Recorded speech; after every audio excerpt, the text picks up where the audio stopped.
Tommy Robinson was the founder and leader of the English Defence League, always in the forefront of their controversial street protests. I don't care whether you sound racist. I don't care what you say to me. I don't care if you want to kill me. But then, 3 weeks ago, he suddenly announced he was leaving. I'm asking all my supporters who have followed me to put faith in the decision we're making and follow. He jumped ship to Quilliam, a counter-extremism think tank led by former Islamic extremist Maajid Nawaz. This is a wonderfully courageous and brave thing to do. But what made Tommy go from saying this... Islam is not a religion of peace. Islam is fascist and it's violent, but this is the end. ...to saying this. I don't believe street protest is the way forward. To solve the problem, we need the support and we need to work with Muslims in this country. Tonight, we tell the full story behind Tommy Robinson's resignation, how his journey with Mo Ansar, the man who tried to get the EDL banned, led to him quitting the organisation he'd founded. We need to change somehow. We do need to change. And brought him together with Maajid Nawaz. You need to win the hearts and minds of the people. Is this the end of the EDL? And is it the beginning of a new Tommy Robinson? Or just a change of tactics?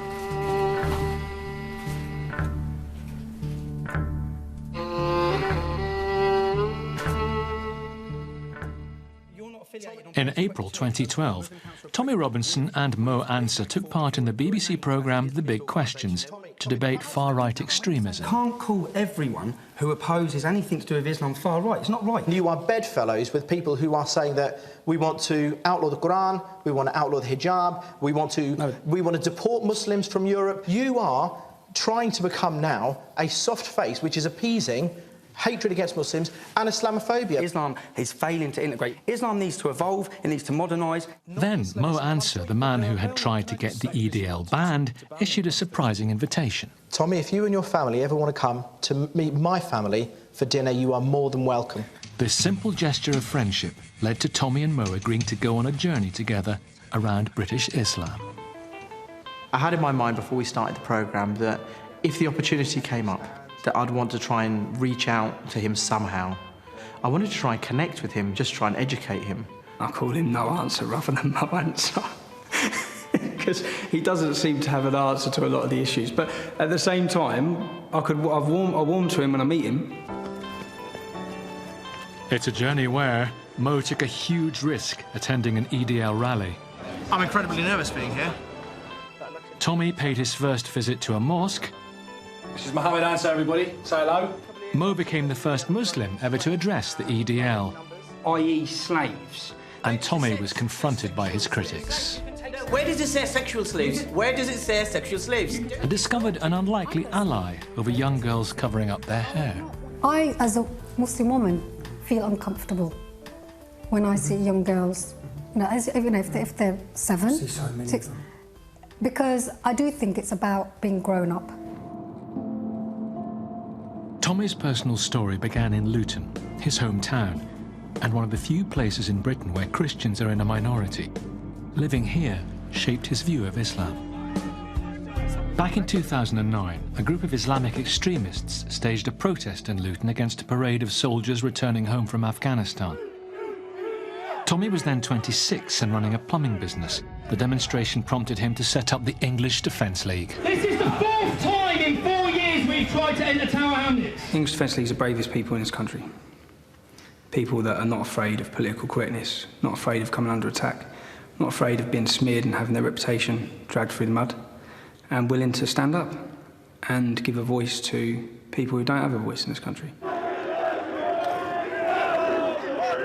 But the EDL quickly developed a reputation for violence, racism and Islamophobia. The movement grew, and Tommy became an unlikely spokesman and hero for people who shared his concerns about Islam in Britain.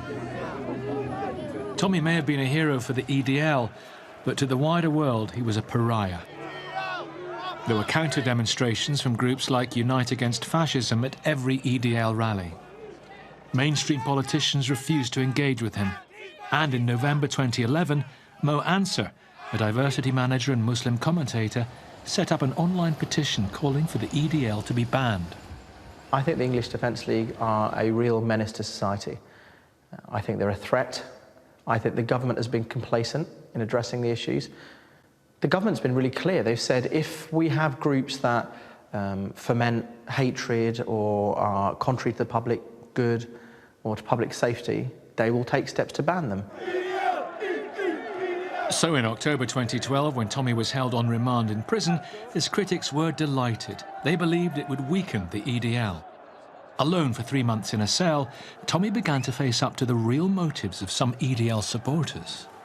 I've battled for 4 years to keep certain elements out of this movement, to keep it down the path that we want to take it down. And I've seen that they've been welcomed back. They're the Nazis, and the fascists were welcome back. Despite this, Tommy continued to lead the EDL, and on May the 25th, Tommy and Mo began their journey together at a rally in Newcastle. Thousands of EDL supporters from all over Britain were out in force. For Mo Ansar, attending an EDL rally was a very big first step to take. He was putting himself in real danger. In a democracy, when you're angry and you're frustrated, you protest, don't you? You should just vent your frustration in a democracy by using your freedom of assembly, which is what we'll be doing today. If an Englishman commits a crime, if an Englishman on the march today throws a bottle at the police or commits a crime or gives a Nazi salute, well, you can't. That won't happen. I can. Look, you said yourself there are a lot of strange types in the EDL, OK? Not as many strange types as in Islam. And if somebody commits a crime today, is it right for us to blame all English people? Is it right? It's just a yes or no question. No, is it right? If the people pick up a book and it says throw a bottle at the police officer, when they throw at the bottle at the police officer, of course it is that book's fault. Do you accept that you are adding to a fear and a hysteria which is causing attacks on Muslims? No, I don't know. On police advice, Mo had to watch from a safe vantage point. Frightening scenes outside, horrifying. I mean, it's thousands and thousands of nationalists, angry. Many of them will be drunk, violent, waving flags, hostile. It's so hostile, it's not safe for me to be out there. I don't care whether you sound racist. I don't care what you say to me. I don't care if you want to kill me. We don't care whatever you say. We're going to continue to fight it no matter what. We will defeat Islamism or we'll die trying. Despite the doubts Tommy is now feeling privately about his more extreme followers, his public face remains hardline. And he is talking to them about no more mosques, about stopping immigration, about hardening in every way their response towards Muslims in this country. But a more tolerant message against violence and racism is there too.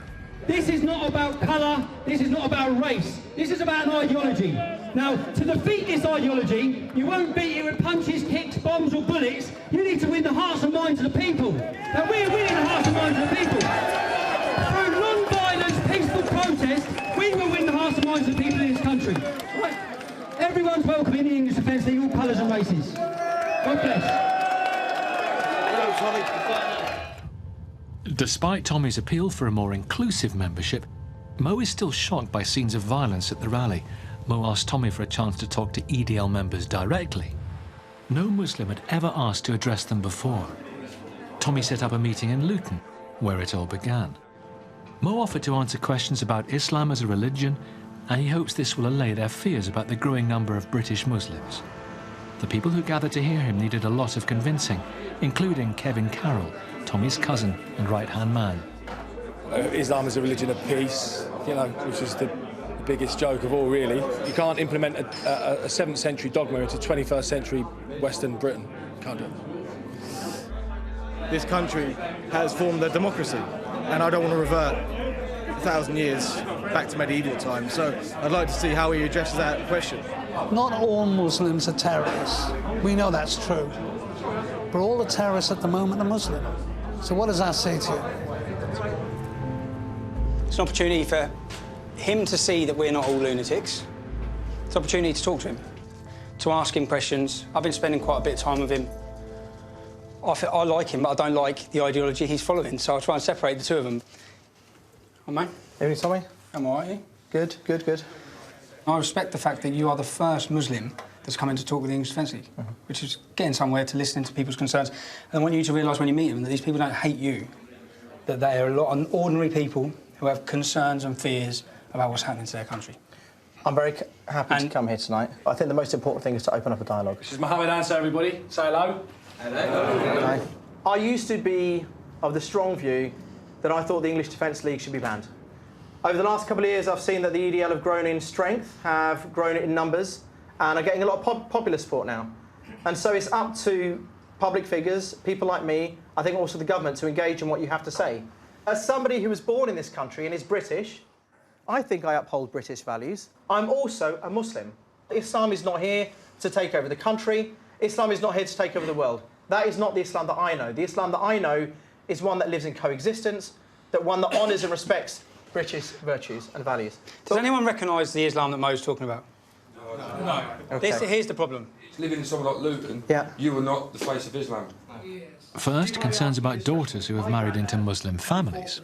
We know girls This that is convert not to the Islam. sort of thing that we see in Girls everyday convert life. to Islam and they're not allowed to see their mums and dads. If there are girls that convert to Islam that are told you cannot meet your family, They can't be trusted. The dad can't be trusted. Well, I know loads of girls. If that happens, then I will say now clearly that is not allowed in Islam. If the Islamic community want to integrate, why do you punish your children if they go with somebody from a different religion? If we think all Muslims are one monolithic block, if we think that when one Muslim does something wrong, that reflects on all the community, Muslims are not one tribe. They are not one group of people who think the same. They think differently, they act differently. So you can't defend Islam then? Well, Islam and Muslims are two different... defend your Islam, but nobody else's. But Islam and Muslims are two separate things. I can't look at the actions of a Christian priest and condemn all of Christianity for it. And for some, the treatment of gay men in many Islamic countries was a real concern. Why is Islam really homophobic? I've been working for gay rights for the last 15 years, and a lot of people are surprised by that. One thing Islam regards is equality. And a verse of the Qur'an says, "Ta'ala ala kalmatin sawa'in baynana baynakum." It's not some kind of a magic spell. What it says is, come to common terms between us and you. But I've got on my shirt. No, we're talking about... 5 gay Iranians getting hung for being gay. There's been 5... I've got absolutely... Right. And I've got... And gay rights under Islam. Right. And I applaud that. If you're saying that homophobia is wrong, Islamic scripture must be wrong, because it promotes homophobia. Islam is not homophobic. Would you guys mind if I took a brief break? The meeting adjourned to allow Mo to pray. Mo was pleased. The meeting felt like a good first step. Not all the audience agreed with him, but he was relieved they had listened to each other. They were calm, they were listening, they were very passionate, they had some very strongly held views, and I think it's the kind of thing which we need to do more and more, because that conversation could have gone on for weeks. I think that went good. I hope it's changed Mo's perception. I hope it showed Mo that people have got concerns. I always felt... I didn't want Mo to come here and feel like he was in any way picked on, because the problem is, Mo's the first person that's come to talk to English Defence League. But others weren't so positive. He speaks for his attitude towards Islam, not what Islam is. And as you heard from the other guys, they live with the actual Islam. He's just pandering to the audience, saying the things that he knows the audience are going to... And he thinks we're all dimwits, we don't read. It was Ramadan, so Mo was not able to eat between sunrise and sunset. Tommy offers to keep him company. How long since you last ate? You don't look like a man who ain't eaten 16 hours. 2:30 in the morning. 2:30 in the morning. And now it's nearly 9:20. So I'm going to have a date, and then we'll unpack the goodies and see what food we've got. I think it's a nice sign for us to be able to come together to share me breaking the fast, if that's OK with you. I would love to break the fast for you, because I'm actually starving, but That's if we fine. could go to... If we ate somewhere down the road that done halal, non-halal, then it'd be more suitable for me. All right. Well, I apologise this time, but maybe next time. Maybe next time, yes. Despite not breaking bread with Mo, Tommy sums up their meeting in a light that would surprise his critics and even some of the supporters of the EDL. No one from the English Defence League would care about a Muslim living their life peacefully, praying, doing his Ramadan, doing this, doing that, if we didn't see all the hate and we didn't see our culture under attack, we didn't see our existence at threat in this country. But we do. And that's what Mo has to understand. Tommy has personal reasons for the way he feels. His own family lost contact with his cousin 20 years ago. This girl had become a victim of an Asian on-street gang. But she woke up one day in a flat in Bury Park with at least 10 men on her. Yeah? And then she was found naked running through the streets by the cool girls, the prostitutes on the streets. And they took her to the police, who took her home. Yeah? Then the family locked her in the room because she was on going cold turkey. And then she climbed out the window to get back to them because she needs the drugs. And that's the process. And then now she wears a burqa and no one sees her. The recent spate of largely Asian gangs convicted of what has been dubbed on-street grooming in Rochdale, Oxford and Derby has only reinforced Tommy's belief that the problem stems from their religion and they're not isolated cases. The grooming is most definitely an Islamic problem. If you look in this country, it's predominantly Pakistani Muslim men doing it. There is a terrible view in Islam of women, especially non-Muslim women. Mo vehemently disagrees. To him, the fact that many on-street groomers were also Muslim has nothing to do with their crimes. Tommy arranged for Mo to meet parents in Blackburn whose daughters had been victims of on-street grooming, and also to meet professionals working in this field. For legal reasons, some identities have been disguised. The problem with the Muslim is, with the Muslim grooming, is it's all gang grooming. It's where it seems to be okay to discuss this within your family and friends, and we'll all go out to groom together. Why do you think we categorise paedophiles as white, but we don't look at their religion, but then Asian ones as Muslim, and we do look at their religion? Because that's how most of the Asian community categorise themselves. We are the Muslim community. You hear them say it all the time. And I'm only focusing on the Muslim grooming gangs because you're here today to discuss that. We're not here to discuss the whole problem with paedophilia and grooming. I'm from Wags, Women Against Grooming. I've seen a lot of what Islam does to a Muslim man's mind. How does Islam do that? Because the men in that family are using Islam as an excuse to treat their females in their family like that. And that's wrong, and that's the excuse they always go back to. Within our religion, this is what we can do. I'm really, really sick of being told that it doesn't happen within a Muslim community, because it does. I accept that we have white men disgustingly going around grooming little girls that aren't old enough properly to think, never mind have sex. But until people in the Muslim community are prepared to say, hang on a minute, this is happening, this does need stopping. The problem is across the country, across all communities. And if we are going to focus on the problems within 3.5 million Muslim community in this country, then we also need to focus on the other 60 million people who are not within the Muslim communities. Because we want to be one community, one nation, who are tackling these issues together, because they're common issues, aren't they? They're common problems. Mo then travelled to meet Tommy across the Pennines in Bradford to talk with others involved in tackling on-street grooming. I think Tommy has a very clear view that this kind of abuse of children or sex crimes are related to the Muslim community, and he believes it goes all the way back to the time of Prophet Muhammad. Two people who risked their reputations to speak out about Asian on-street grooming were persuaded to talk to Tommy and Mo. Mohammed Shafiq heads a Muslim youth organisation, and Anne Cryer was Labour MP for Keighley. Anne tried to help many families whose daughters were victims of Asian on-street grooming. Their daughters were 12 and 13-year-olds, and all of those offenders who were corrupting these girls were from, I'm afraid, the Pakistani community. And the reason that I believe, I may be wrong, but I believe the reason that neither the police nor social services would touch these cases, I was begging them. I was round at the police station virtually every week when I came up to Keighley. And I think it was they were afraid of being called racist. There is a significant overrepresentation of Pakistani men in the on-street gang grooming, of which the majority of the girls that are groomed are white. So, you know, we as a community, if you like, have to be honest and open about that.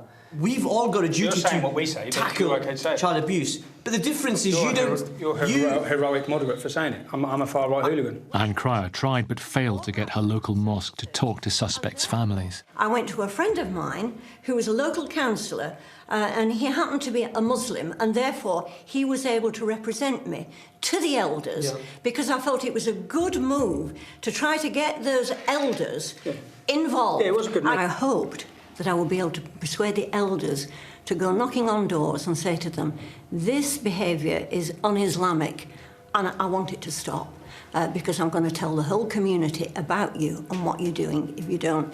Now, they weren't prepared to do that. Acknowledging the problem with the community's response to the crimes is one thing.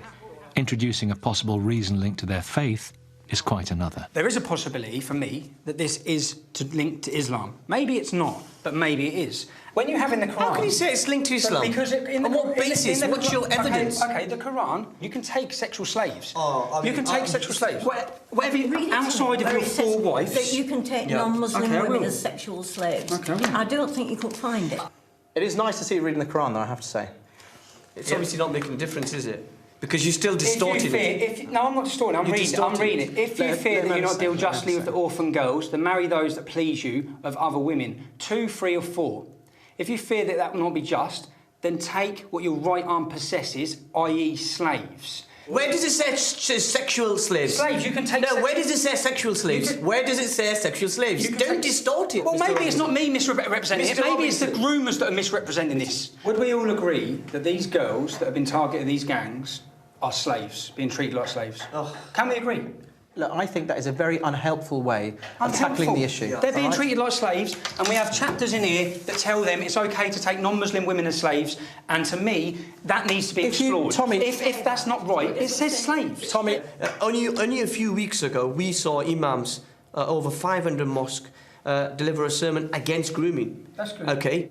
In 2002, when it started, when you dealt that very first case here in Keighley, they got 4 years. Now they're getting life sentences. Do you think it has anything to do with the ideology behind the fact that under Sharia, as soon as a girl starts puberty, she's fair game, yeah? No, now, absolutely not. Yes, it is. A Muslim man, for example, cannot have sex outside of marriage, cannot marry somebody who is not a consenting adult, and can certainly not commit any of these offences. Islam is utterly, utterly against grooming, child abuse, any form of abuse against any individual.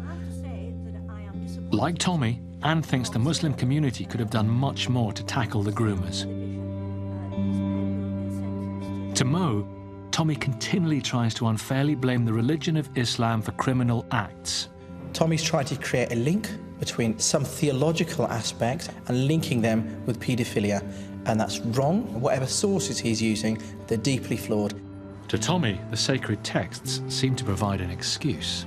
Everyone wants to shout down my points, but they can't tackle the point.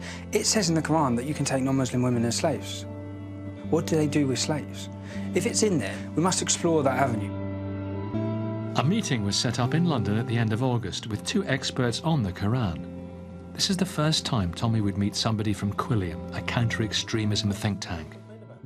Dr Usama Hasan from Quilliam is a scientist and Islamic scholar, whilst historian Tom Holland has written groundbreaking books on the birth of Islam.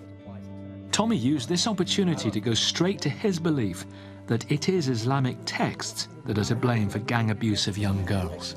Basically, outside of your 4 wives, you can take whatever your right arm possesses, yeah? Now, how do we understand that? That referred to slavery, which are... Concubines. Yeah, concubine, which included sexual slavery. Now, that was part of ancient culture. Tom is delighted they seem to agree with his position. All the do's and don'ts in the Quran are all conditioned by principles of justice, mercy, the common good, public welfare, etc. And they're all actually liable to change. Islam does face a problem in that the Holy Scriptures derive from a very remote period. The Quran, the Hadiths, classical jurisprudence take for granted the existence of slavery. Absolutely, but there is then the problem in a society that takes for granted that slavery is wrong. How do you then square that with the fact that in the Bible, in the Quran, slavery seems to be taken for granted? Why does God not issue a firm prohibition? The situation is very similar to women, actually. If you read the Quran now, some of the verses relating to women seem to discriminate against women. But for that time, they actually were revolutionary and they really improved women's rights. Which is precisely why I think it's vital to historicise the Quran and to work out where these commentaries come from, to situate them in a particular place and time. Again, Tommy feels the learned men are expressing what he thinks too, but Mo doesn't. Maybe what's going on here is that the core principles within the Quran, the principles of brotherhood and of justice, they predominate, they are eternal. Maybe the specific things, the details about slavery, the commands within some of the hadiths to kill apostates, to kill homosexuals, they are the ones that can be phased out because humanity has moved on. But that seems to me the way ahead for a British form of Islam to emerge. I believe that we need to reform the book, and certain verses of hate and certain verses that glorify murder and rape needs to be taken out or addressed or warnings put in or something to say that this is no longer taught as part of British Islam. If one of my children came home with a school book, a reading book from school, and they were unable to read or understand parts of the book, I don't rip out the pages and put them to one side. I'd say let's educate better. People are dying, Mo. People are dying. It's not like your daughter's coming home with a school book. I agree with you that Muslims in this country certainly have to step up the efforts against the extremists and the reformers. That's something I've tried to do and colleagues of mine have tried to do. We face death threats and intimidation for what we're saying also. And that does need to be addressed, you know, how we address it. But we're looking, by the way, at a very small number of verses which are what you might call problematic in our times. The vast majority of the Qur'an is about the wonders of God, about the wonders of creation. I believe that there needs to be immense pressure put on the Islamic community of this country to realise that how we feel in our country. You need to make the distinction between Muslims that need reformation and Islam as a theology and Islam as a way of life and a value system, which I don't think does need reform. That's where I think I disagree, because I think that Islam, like any institutionalised religion in this country, is subject to incredible pressures, and those pressures are partly to do with historical research. It changed the way Christians understand their faith. I'm sure it will change the way Muslims understand their faith. The impact of science and increased understanding of the universe. And above all, people of all religions in Britain are now living in an incredibly liberal society, and there's been an absolute revolution in the understanding of, say, the status of women, the status of homosexuality. I have no doubt that the form of Islam that emerges from this, it's kind of weathering, waves beating against it, will be a much less literalist, a much less fundamentalist Islam. I speak often about an enlightened, progressive, modern, British context for Islam. Then I think we are on that journey. We're certainly not there. We're on that journey. Tommy's in a hurry for us to get there quickly, but I think we have. These things take time. These things take time. Tommy now held Usama Hasan in great esteem. Seems like a good guy. I was doing a lot of reading on him as well. Really outspoken against extremism. I want them to bring their ideology forward. And I keep saying it's not down to us to define a British Islam. It's down to them. It's down to the Muslims in this country. Yet, just a week later, Tommy is back on the streets leading an EDL march into one of London's most Muslim areas, Tower Hamlets. There is no such thing in this country as a Muslim area. The rhetoric was anti-Muslim, and there was no sign he had any doubts about the power of on-street protest, as he later claimed. Do I want to come out of here and keep shouting on street corners and us and them and kicking off? It's not what I want. I mean, I want what's right for my kids, and I want what's right for everyone's kids. And that is to bring dialogue, and obviously, I'm not saying we're going to agree on everything, but this is about working out. This is a slow process, but it's about sitting down and working out where we go from here. Islam is one of the few religions whose followers may be clearly recognised by what they wear. And in recent years, more British Muslims have felt free to present themselves in ways abandoned by their parents when they came to Britain a generation or two ago. As Muslims have come here and become more educated, the younger generation starts asking questions. Who am I? What am I about? Where do I come from? What do I believe? And so maybe 20 or 30 years ago, we would have seen fewer beards and fewer headscarves. But increasingly, as Muslims feel closer and stronger in their identity, I think people like Tommy have seen that and have become scared, and it's nothing to be scared of. The world's a big place. Muslims see wearing these clothes as self-expression, but some critics, including Tommy, see it as Islamic repression, especially of women. Only last month, a student petition with 8,000 signatures forced Birmingham Metropolitan College to lift its ban on face veils. And in London, a row erupted when a judge ruled a female defendant had to remove her veil when giving evidence. So Mo has arranged for Tommy to meet a leading female Muslim politician, the former leader of the Respect Party, Salma Yaqoob, to discuss the issue of dress. Is there a religious need to wear a burqa? There's an emphasis on modesty, but people interpret that in many different ways. And you can see for yourself, some Muslim women cover their hair, some don't, some cover their face.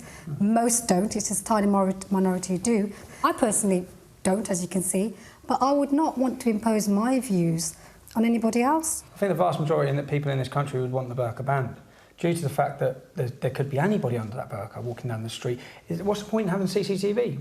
The burqa is a security risk. So, again, I think you're very good at this in terms of trying to smear and merge two very different issues. I believe that women should be allowed to cover what they want. I believe that women should be allowed to not cover what they want. It shouldn't be up to men or a state Why do Muslim women cover their hair? It's the same as in the Judeo-Christian tradition, where there's been an encouragement of modesty, and so it's seen as that. Statues of Mary, you'll see that she's covered, and she's covered from head to toe. I wear a wedding ring. It's a signal, and that's what the hijab is about. It's saying that I don't interact beyond a certain boundary when I mix with other guys. When you say it's for modesty and it's not to feel so as to let men know and things like that, I get all that, yeah. But when we have 7-year-old children wearing hijabs, that's when I'm like, well, what's the reason why she's covering her hair then? Don't parents have the right to bring their children up in their religious tradition? Many Muslim women that I speak to say, and my wife will say the same, and my daughters who sometimes wear it, sometimes don't, they cover their hair not only as a sign of modesty, but also they want to identify themselves. It's part of their identity. I mean, I, as a Muslim woman, feel uncomfortable when I see young girls, if they're 7, 6, because I do think it's about being grown up, right? And so that for me is about parenting, and you can see there'll be different views amongst parents how they do things. To Mo, dress is about displaying your faith. To Salma, it's a choice about modesty for grown women. For Tommy, accepting Salma's view is a big step. At this moment, to the outside world, Tommy is defined as the leader of the street-fighting Islamophobic EDL, but privately, he's visiting the Aisha Mosque in Walsall with Mo. A few months earlier, it was attacked with a homemade bomb, and initially, the EDL was blamed. It was quickly proved that there was no link to the EDL. This is the first time Tommy has ever entered a mosque. To some of his followers, this would be unthinkable, and Tommy too still has misgivings about the role of mosques in Britain. I think a mosque is a command and control centre. I think the last thing they do in there is pray. I don't want any more mosques built because I believe we're adding to the problem. When Islam integrates and assimilates in the same way every other ideology and religion has, then they can build more mosques.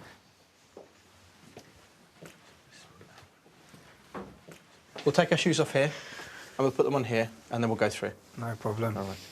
Mo took Tommy upstairs to watch the afternoon prayers.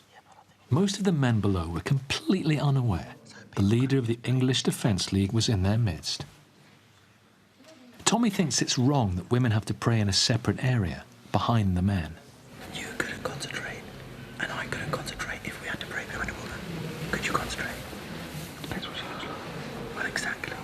No, but genuinely, could you concentrate behind a woman? I get that, I do get that. Right, so normally in one prayer space. Now the question is, how can women concentrate when they're stood behind men? Clearly we're not that attractive. But the women are stood at the back, and the men are stood at the front, and that's why it works. Once prayers were over, Mo took Tommy into the musala, or prayer room. With no overseeing body running British Islam, Tommy questioned how mosques are able to combat extremist beliefs. Say there's a local loony Islamist who's potential terrorist. Say, for example, you know the lads that tried to blow the English Defence League up? One of them worked in a mosque. He was the youth leader in the mosque. So how come he wasn't spotted? If you've got a congregation here, and the overwhelming majority will regulate what goes on in mosques, the committee, the congregation will hear what's said, and they are very much self-policing. Not one mosque has reported one extremist. One of Britain's leading Muslim scholars, Shaykh Ibrahim Mogra, was keen to meet Tommy. He was joined by Imam Shay, who leads this congregation. Oh, that's... How doing, right? Nice to meet you. Welcome. Nice to meet you. Welcome. And this is our Imam here. He has a gift. A present. To read and go through. I've got one of these, you know, that's good. Part of this Islamic outreach centre. My daughter's 5 years old. She came home and said, "Mum, do you go to the mosque?" Yeah. My daughter. Yeah. Do you go to the mosque? Yeah. It's a special place where people pray. Yeah. Really good. So it's nice. I'm uncomfortable. Yeah. I'm uncomfortable. It's so important for them to learn about Christians, about Jews, Hindus, and everybody else. Otherwise, they'll grow up not appreciating the good that all these different religions have. Tommy wanted Shaykh Mogra to explain how British rights and values are upheld when they clash with fundamentalist ideas.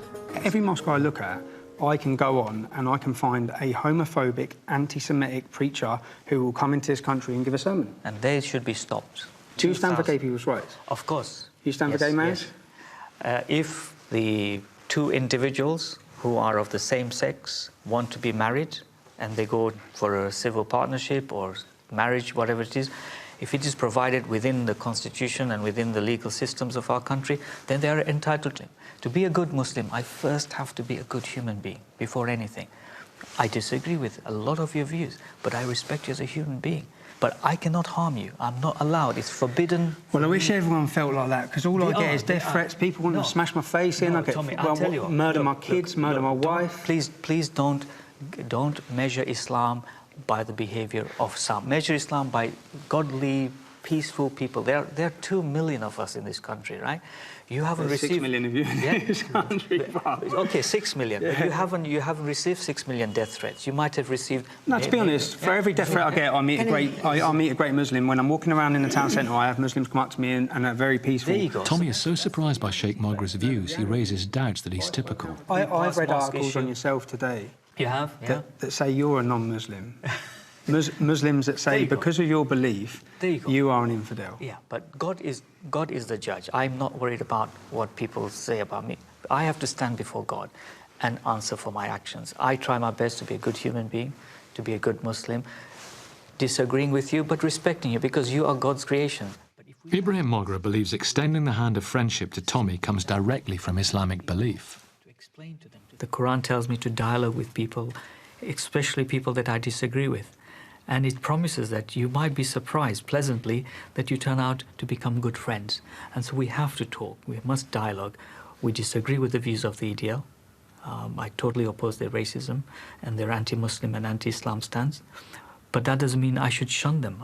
It means that I should reach out to them and help them understand what the real Islam is and what real Muslims are like. And hopefully they'll be forced to rethink their strategy. Mo and Tommy rounded off their visit in the family area. The women had prepared a feast to welcome their guests. Smells good. Chicken korma. You can go and sit down and have some food. Oh, I'm all right, man.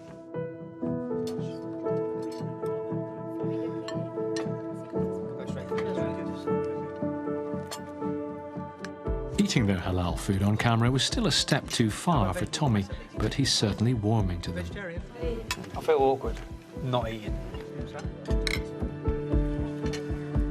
Why would I have a problem with those sort of people? Do you know what I mean? It's one of them.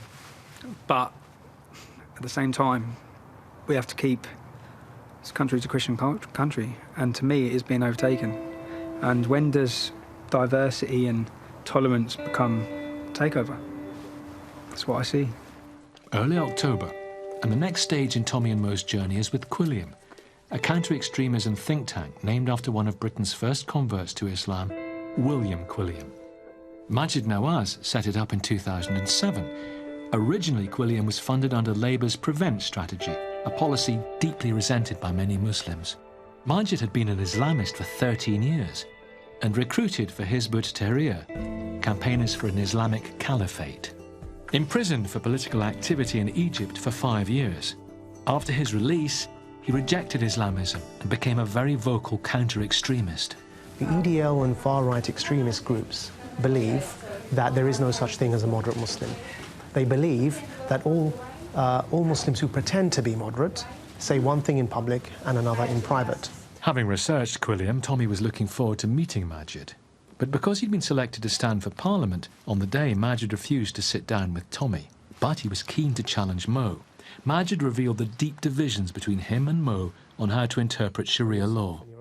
Has there been any evolution in your own thinking as a result of your interactions with Tommy? I don't know particularly. I think I come from a very reasonable place. If your views haven't changed, then I assume, if I may, that your perspective on, say, the Qur'an says, "As-sariqu wa-sariqatu faqta'u aydihima." The male and female thief, cut their hands off. Would you agree with chopping off someone's hand as a punishment for theft? No, I don't agree with chopping off someone's hand as a punishment for theft. If an Islamic State existed, should it chop off someone's hand for theft if all the Sharia conditions are met? Please, yes or no? Yes or no? I don't... Yes or no? Please, answer that. Yes or no? Look, I'll tell you my answer. No. What's yours? On some of my theological views, I'm clear. On other theological views, I'd like to hear what the consensus of the scholars would be. And on other theological views, I'm not made up. Okay, well, if one were to ask me about my views on stoning someone to death, whether now or in a hypothetical ideal Islamic state, I don't believe it's morally justifiable to defer the answer and say, I'm not sure whether someone should be stoned to death or not, that's morally reprehensible. Hearing how Majid argued so vehemently against Mo about basic human rights was a revelation to Tommy. I didn't think a Muslim would confront Mo Ansar, because I thought Mo Ansar was being built as the acceptable face of Islam. And that's everything that I think is wrong. So when I saw this, and I read more up about Quilliam, and I looked at what Quilliam has done, I looked about, they've actually brought change, which is what I want to do. I want to bring change. I want to tackle Islamist extremism, I want to tackle neo-Nazi extremism. They're opposite sides of the same coin. Straight after Majid and Mo's heated conversation, Tommy and Mo had to meet a group of Muslims at a London club. Some were Quilliam staff, including Usama Hasan, the Quranic expert. Others were from other Muslim organisations. All shared concerns about Tommy and the EDL, and were keen to know whether his journey with Mo had changed him. What they heard was a Tommy clearly realising that there were Muslims he could reach out to. I don't hate Muslims, okay? When I look nationally, well, there's, say, 4 or 5 million Muslims in this country.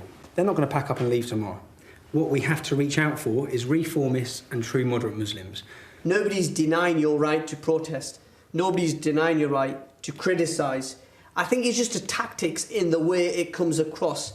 And there are some unsavoury characters within your organisation that turn up to protest, and they have those banners and they have those things and the slogans. I've known that deep down for 2 years, thinking we need to change somehow. We do need to change. The assembled Muslims could see this was a big admission for Tommy to make. For most of them, this was the first time they learned that he harboured any doubts at all. We British Muslim communities, have a lot of work to do. There's no doubt about that. We have a lot of issues that are still being brushed under the carpet, some of which you've already spoken about. I'm part of your culture, I'm part of your tradition, and I absolutely love the country that I live in. So I absolutely agree with you. I think the Muslim community has not been at the forefront of change. We have not honoured the precepts of Islam, which actually have so much to do with British culture. The problem in this country is extremist Islam, and the English Defence League are a symptom of that problem. Well, the answer is to reform. To reform Islam or Muslims? Both. And how do you reform Islam? By taking out the hate. The Qur'an should be reformed in the same way the Bible was. You're just going to wind up all the Muslims who would have given you support, because I've been sitting here for the past hour and a half thinking I agree with so much that you say, but then you end with that, reform the Qur'an, and now you've got me furious. I'm not going to give you any... Tommy has gone too far for some, but not for Dr Hasan from Quilliam. I agree that it's Muslims who have to engage in reform. I've found through experience it's very difficult. After serving in the Imam for over 25 years, when I tried to raise difficult questions at my own mosque, I was booted out and received death threats for it. The meeting ends on a high. There was consensus for change, even if not on the methods.